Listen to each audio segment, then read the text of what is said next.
और अब बात चीन के राष्ट्रपति के उस भड़काऊ बयान की जिसमें उन्होंने अपनी सेना को 24 घंटे युद्ध के लिए तैयार रहने को कहा। एलएसी पर जारी तनाव के बीच शी जिनपिंग ने एक बार फिर युद्ध का राग अलापा है। इतना ही नहीं, चीन अपनी सेना का प्रोपेगेंडा वीडियो जारी करके आखिर क्या संदेश देना चाहता है, यह भी सवाल है।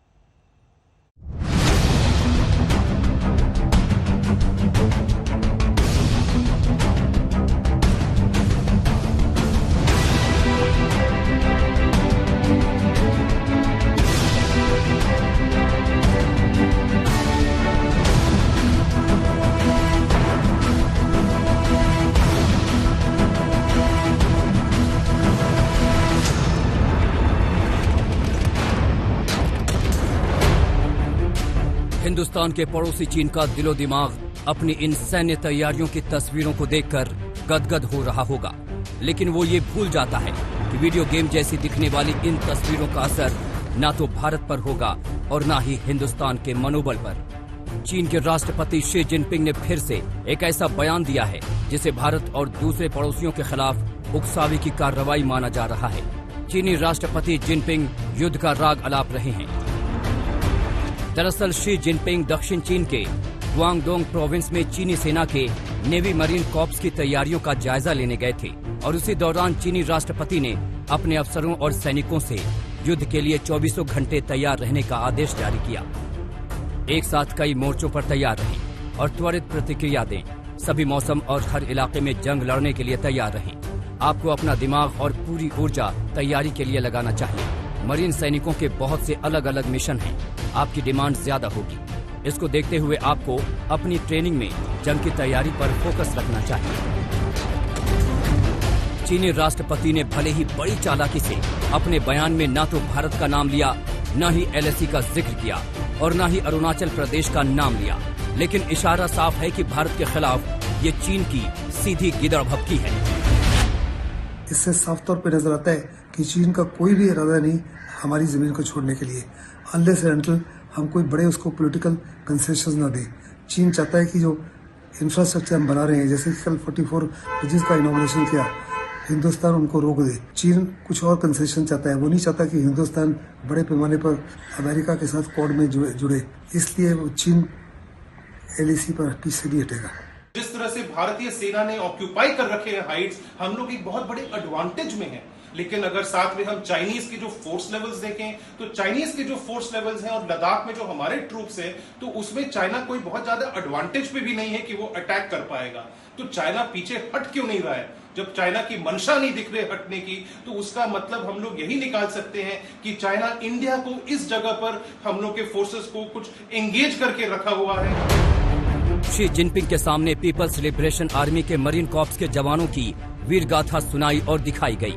वीडियो के बहाने चीन के पड़ोसियों को ये दिखाने की कोशिश की गई कि युद्ध के हालात के लिए वो कितने मुस्तैद हैं। लेकिन जिनपिंग भूल जाते हैं कि हिंदुस्तान को लेकर वो किसी भुलावे में ना रहे।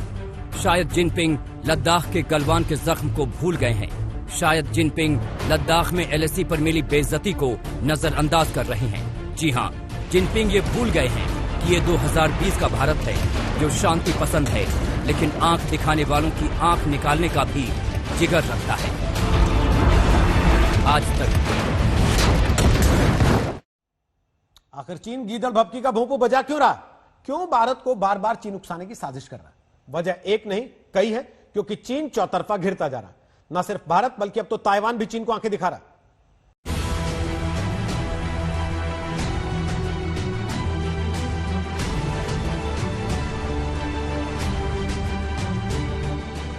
भारत और चीन के रिश्ते यूं तो शुरू से अच्छे नहीं रहे हैं, लेकिन पिछले 6 महीनों से संबंधों में तलखी सबसे न्यूनतम स्तर पर जा पहुंची है। खासकर लद्दाख में एलएसी पर गलवान इलाके में झड़प के बाद। जब से गलवान में चीन को मुंह की खानी पड़ी है, तब से चीन बौखलाया हुआ है। उसी के बाद से चीन भारत के खिलाफ प्रोपागेंडा वॉर में उलझा हुआ है। चीन चाहता है कि उसकी लगातार गिदड़ भभकी से हिंदुस्तान डर जाए, सहम जाए, जो नामुमकिन है। दरअसल चीन के बौखलाहट और खिसियाहट की कई वजहें हैं। दक्षिण पश्चिम में भारत चीन पर बीस पड़ रहा है। चीन की लगातार कोशिश के बाद भी भारत उसे बराबर से ज्यादा की टक्कर दे रहा है, तो वहीं चीन के दक्षिण पूर्व में छोटा सा देश ताइवान उसे आंख दिखा रहा है। चीन हमेशा से ताइवान पर अपना दावा ठोकता रहा है, लेकिन ताइवान ने अपने राष्ट्रीय दिवस पर चीन को झन्नाटेदार जवाब दिया। दफा हो जाओ। कोरोना वायरस के जनक देश चीन के पीछे अमेरिका भी पड़ चुका है। राष्ट्रपति ट्रंप ने सीधी चेतावनी दी है और कहा कि कोरोना पर अपना झूठ छिपाने के लिए चीन को भारी कीमत चुकानी पड़ेगी। इसके अलावा अमेरिका ने तिब्बत को लेकर अलग से स्पेशल यूएस कोऑर्डिनेटर की नियुक्ति करके चीन के जख्मों पर नमक छिड़कने का काम किया है। हालांकि हिंदुस्तान के रुख का ताइवान ने दिल खोलकर स्वागत किया है। This is a situation that we have been facing for decades, but in the last few years, the situation has been getting more serious than ever. The Chinese are using their economic clout and also their political power to pressure other countries. The Chinese seems to be threatening the Indian press not to report about Taiwan's National Day.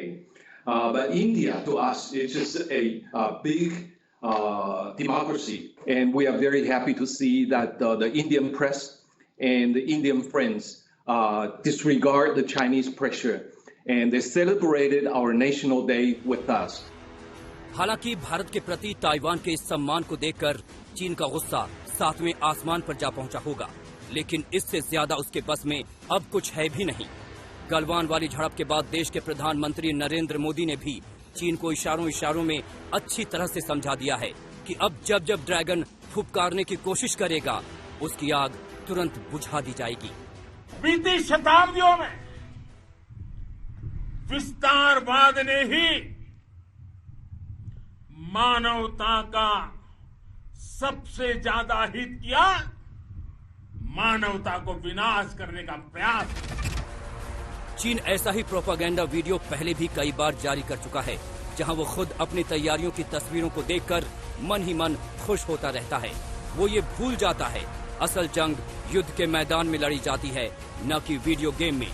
पड़ोसियों से अपने खराब रिश्तों की आड़ में चीन भूल जाता है कि भारत के खिलाफ उसकी एक हिमाकत उसके लिए कितनी भारी पड़ सकती है।